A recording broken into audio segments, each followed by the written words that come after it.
I'm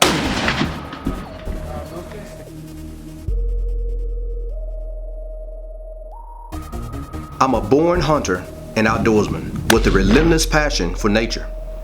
I told myself that if I ever had the opportunity to have my own outdoor show, I would show the things and people we don't traditionally see, and that I would be the example for other outdoorsmen to follow.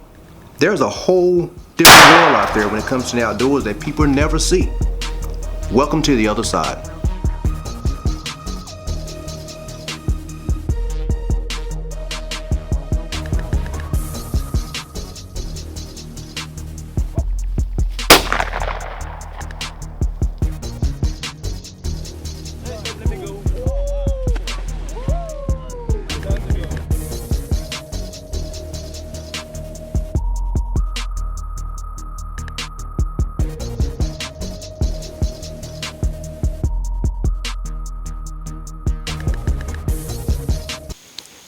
Ladies and gentlemen, here I am at Cohutta WMA.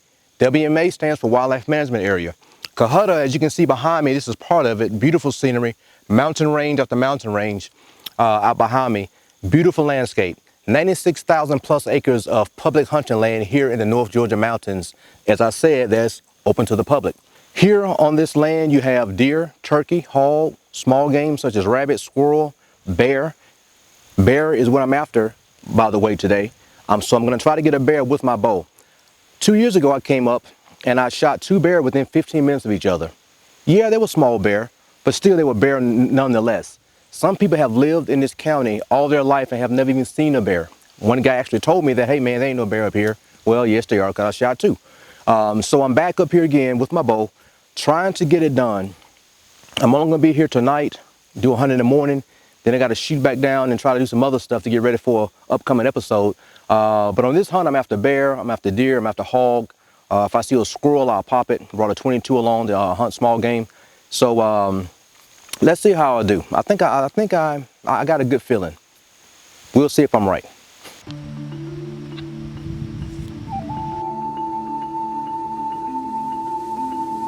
The area that I'm going to go into to hunt this evening is about 150, maybe 175 yards back into the woods. I'm feeling pretty good about this spot. It's nice and quiet. I'm tucked back in here. Nobody should walk in on me, being public land, but I'll see how it goes.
Okay, I'm sitting in the woods. This is the same tree that I was in 2 years ago. I had 2 bears come out right in front of me, 15 minutes apart. Shot one, it dropped dead. 15 minutes later, another one came out and I shot it. It was almost too easy.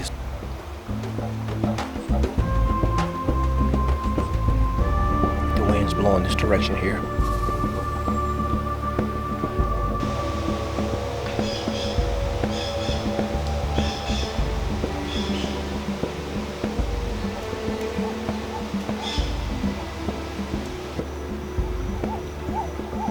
I'll be honest, it's real thick, so I'm not gonna, if a bear is in here, I'm not gonna know he's in here until he's up on me, because it's thick. Pistol shoot range. That's okay. I'll sit. It's a good spot. Acorns are dropping. Nice size acorns. So big they look like apricots. One thing I mentioned too is that these glasses that you see me wearing, these are amber colored glasses. These help me see through the vegetation a lot better than my naked eye. It takes the glare off of it and helps me see into the bushes. With these amber glasses, I can catch movement almost instantly. If something moves, for some reason it just pops. So when I hunt, I tend to wear amber glasses a lot, just to help me see into the vegetation and to catch movement. So we got about 2 more hours to go before sunset. After sitting in the tree stand until dark and not seeing any bear, I headed up to the mountains to find a spot to sleep, and I got up the next morning and hunted a patch of land for bear, but didn't see anything that morning. Nothing but turkeys. I saw a few turkeys, but no bear. Then I headed down to West Point, WMA to hunt deer. Trivia question: how many acres of public hunting land is there in the United States? Answer: C. There are over 3 million acres of public hunting land available today, consisting of state, federal, and actually true public hunting land such as WMAs and conservation areas. Okay, it's the opening day of muzzleloader season here in Georgia. I'm down here at West Point Corps of Engineer land, which is also public hunting land. It's 8,000 acres of public land. Okay, this is day 2. I'm out here in West Point WMA again, trying to get a deer for y'all. So it's an evening hunt this time versus a morning hunt. The other day when I was out here with a morning hunt, didn't see anything, but saw those 2 on the way in. So I'm out here set up on the opposite end of the field, trying to see if I can catch a buck cruising the back of this field, or maybe even a doe. So I'm gonna shoot whatever I see first. I'm under the gun, I gotta get it done, so I'm hungry.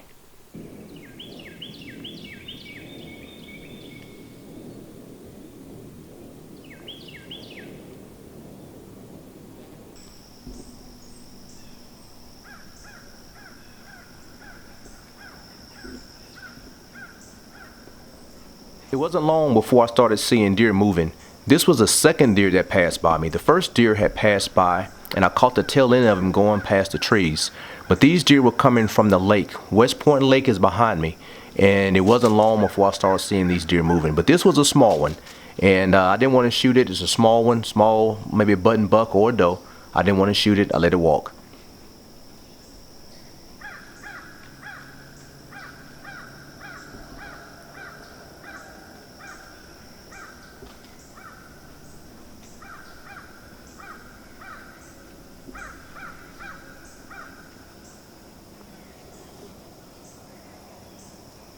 You know, guys, I really wish that I was able to shoot a deer here on this West Point WMA hunt. However, I didn't see a shootable deer during the time that I was there. I hunted this area 3 days, saw deer each time I went, but none that I really wanted to shoot. When I saw this buck coming out, I thought it was a doe, and I was about ready to let him have it with that muzzle loader until I saw those little small horns, or antlers. So I didn't shoot it, no big deal. You know, I wanted to get a deer on camera, but it's not always about shooting something just because, you know, it's there. I don't go by if it's brown, it's down. So those deer live to see another day.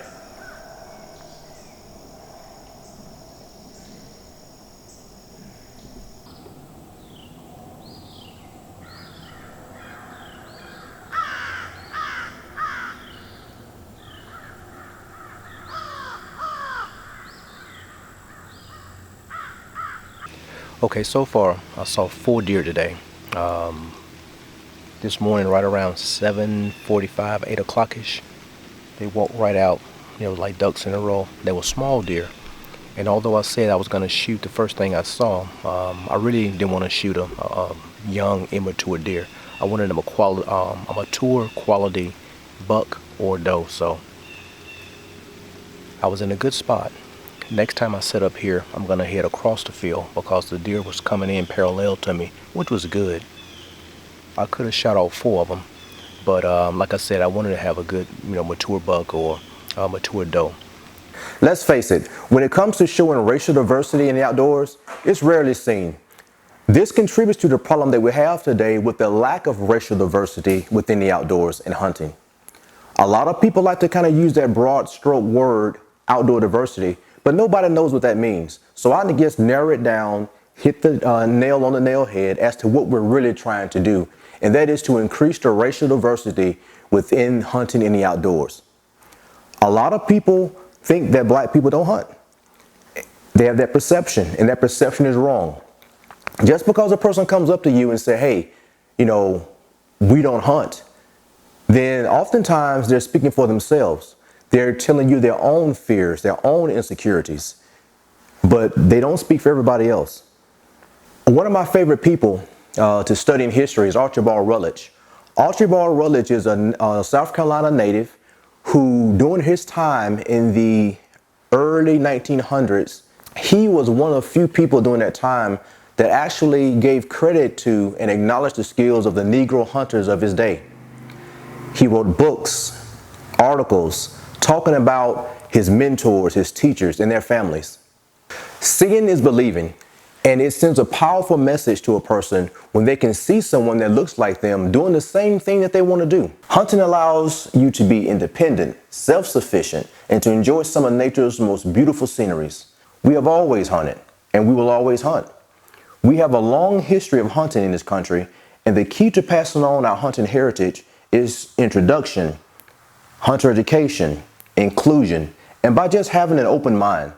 Yeah, small game hunting is what many of our ancestors did and are known for, and many of us still love to hunt small game today, but we also hunt big game animals such as bear, turkey, deer, duck, African game.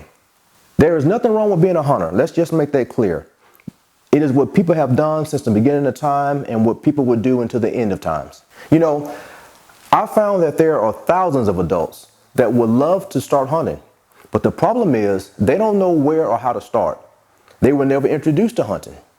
Remember, the key to getting more people involved in hunting is to spend time with them and introduce them to hunting in the outdoors. It doesn't matter what you look like. It doesn't matter if you come from a different background or a different ethnic group or just a different culture than they did. Killed it. Hannah, we ended up getting, as a group, we had 4 hunters getting 7 animals. How many of the 7 did you shoot? 2 does and 1 hog. So show everybody what you shot. What caliber did you shoot your first one with?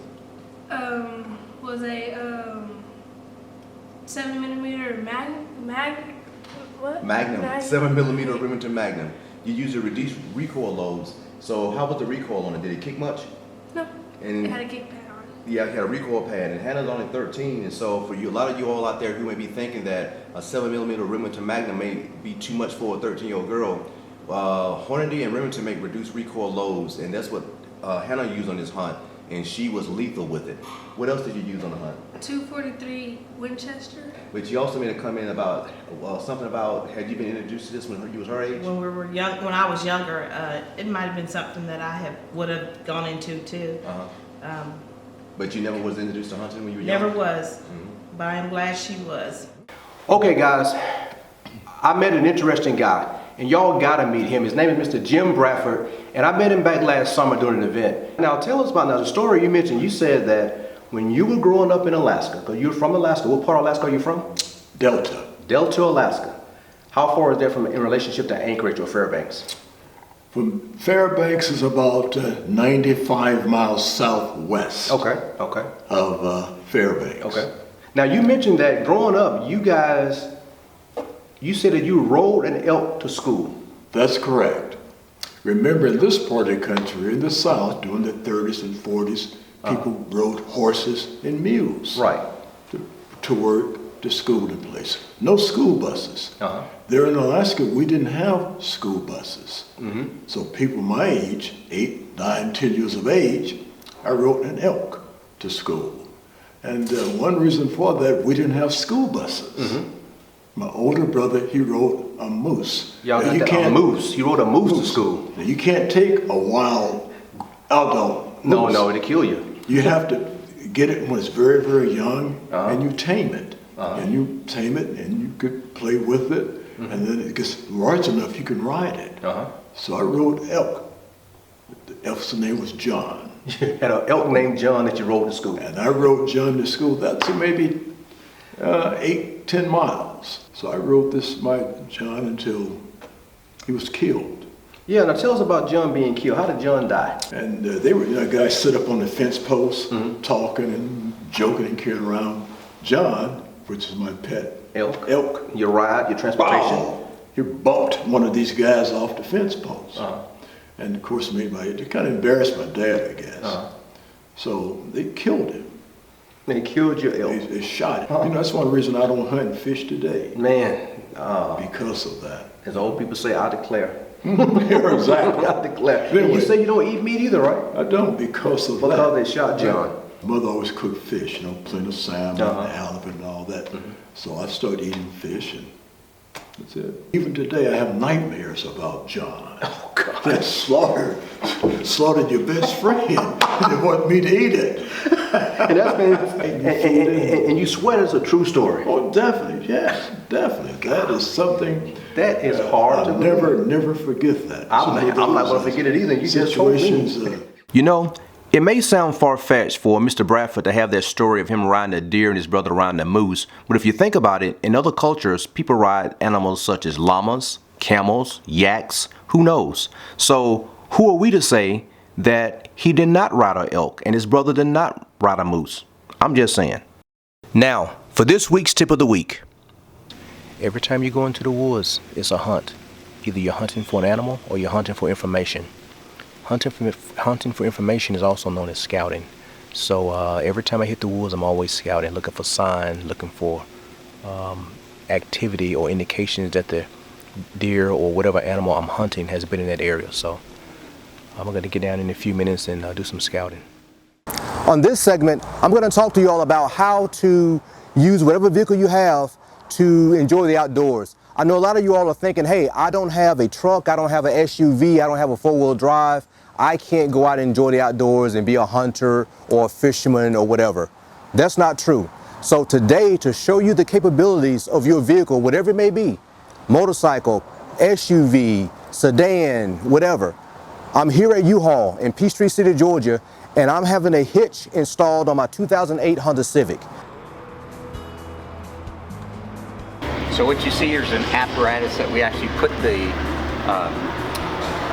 hitches on as we lift them onto the car. As you can see, we can literally put a hitch on just about any car. This is a 2008 Honda Civic, and we're just putting the hitch on, and what you have to do is make sure that it's attached and ratcheted up to the frame so it's safe and won't ever come off. That's one of the reasons why U-Haul does more hitches than any other hitch installer in the country, and we guarantee everything with an unlimited lifetime warranty.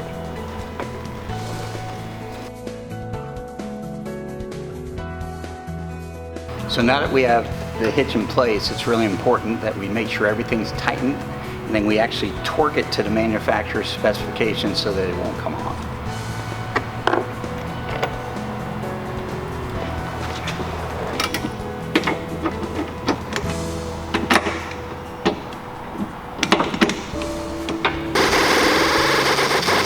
Alright, so we're doing the wiring. So what I did was connect the wiring kit to the existing tail lights and just piggyback them in. The red's going to be the brake, yellow is going to be the left turn, the white's going to be the ground, and I have the green ran up over to this side so we can have power to the right turn. I've already tested everything, so now I'm just going to button everything up and make it look nice and neat. Alright, that wraps it up for the hitch install. So Dave, Joe, you got the hitch installed on my Honda Civic. I appreciate it. It didn't take long as you guys thought it would. Quick installation, but it seemed like y'all got hitches for everything, any kind of vehicle. So what all kind of hitches do you guys install?